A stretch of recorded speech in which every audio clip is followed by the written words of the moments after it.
1% aja, kalau dia beneran pangeran Arab, tentunya dia nggak mau ngelewatin kesempatan jadi pengacara keluarga Saudi dan mendapatkan uang yang banyak. Anthony akhirnya selesai di sidang dan mendapatkan denda $50.000. Untuk sementara, Oscar bersedia bayarin denda ini, dengan syarat kerajaan Arab harus mengganti uangnya dalam 24 jam. Tapi uangnya nggak pernah ada. Karena kepepet, Anthony punya ide brilian. Dia minta tolong sama Oscar buat diantarin ke perusahaan kartu kredit American Express. Dan dalam 30 menit, bermodalkan mengaku sebagai pangeran Saudi, dia lagi-lagi berhasil menipu dan mendapatkan kartu kredit dengan limit gila $200 juta atau setara 3,3 triliun rupiah. Pasti kalian bertanya, kok bisa? Ya perlu diingat, kalau ini tahun 90-an yang sistem pengecekannya belum secanggih itu.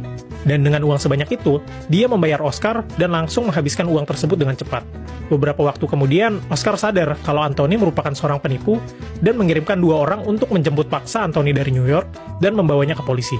Dan ya lagi-lagi di penjara. Selesai di penjara lagi, Anthony bukannya tobat. Anthony malah mikir, gimana ya caranya supaya bisa jadi kriminal yang lebih baik. Dia capek, hidup mewah cuma beberapa minggu, abis itu di penjara. Gitu aja terus-menerus. Dia pengen hidup mewah yang lebih lama lagi. Dia sadar kalau bagian nipu orang, dia emang jagonya. Tapi untuk beneran ngejalanin bisnis, dia nggak paham sama sekali. Dari situ dia sadar kalau dia perlu seorang partner untuk ngurus bagian bisnis dan legalitasnya. Perkenalkan Carl Martin Williamson, seorang banker dari London yang punya banyak koneksi dengan orang kaya. Setelah bertemu, keduanya setuju untuk bekerja sama dan mendirikan perusahaan bernama Martin Williamson International. Bahkan pengumuman ini juga dipost oleh Anthony di LinkedIn-nya juga. Dan mereka pun mulai beroperasi. Dimulai dari Carl yang bilang ke koneksinya kalau Anthony merupakan pangeran Arab beneran, dan bahkan ngasih dokumen yang nunjukin kalau dia punya aset hingga $2 miliar. Setelah mereka percaya, kemudian Carl bilang ke koneksinya kalau mereka bisa membeli saham Aramco dari keluarga Saudinya Anthony sebelum mereka go public di pasar saham.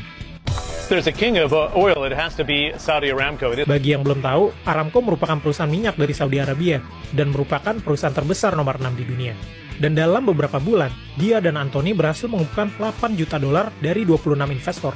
Uang yang sangat banyak. Dari kesuksesan ini, Anthony makin pamer di sosial media Instagramnya. Hal ini kelihatan dari beberapa postingannya. Dan postingan ini bukan tanpa alasan. Selain untuk dapatkan perhatian, tapi juga untuk membangun kredibilitas pangeran Arab yang dia bangun. Uang $8 juta atau $132 miliar